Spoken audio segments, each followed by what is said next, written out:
We wanted to have a means of transportation that was important to the character, and we wanted to have a reason to explore the open world on the back of the bike.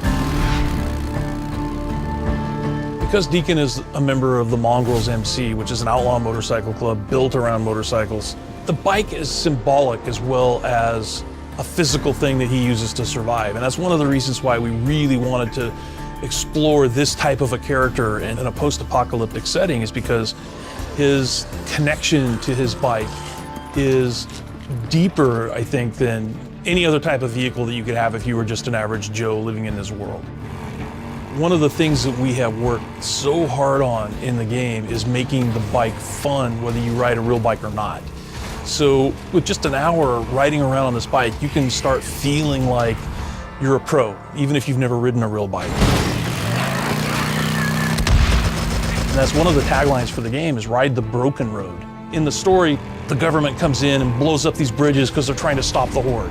You can jump them. You know, you have to upgrade your bike, and you have to, you know, upgrade your skills in order to be able to jump some of the bigger jumps in the game and reach areas that you maybe couldn't otherwise get to. If the player engages in side quests and does work for these encampments, he can earn enough trust and credits to buy better, faster engines and nitrous, so he can help boost out of those situations to get out of trouble. But if the rain comes in, makes the trails all muddy, that's something the player really has to pay attention to, because, you know, then you wipe your bike out and it takes a bunch of damage, and then you're on foot for a while until you can find the scrap you need to repair it. And we wanted to make it, you know, sort of survival light, which means that we have, you know, fuel management for your bike. You really have to pay attention to it.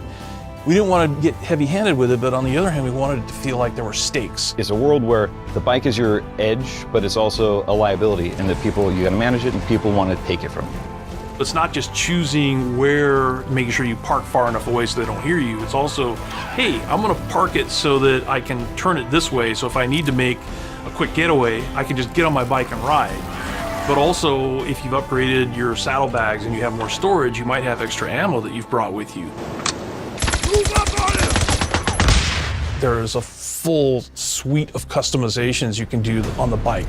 So in ways to make it yours instead of just Deacon. So for example, you've got all the different color choices, all the color palettes. There, as part of rewards for all the storylines, we have all these decals and custom painted tanks, and all that stuff can be used for you as the player to choose how you want the bike to look. I'm excited when this game comes out on April 26th to see what combinations the gaming community comes up with.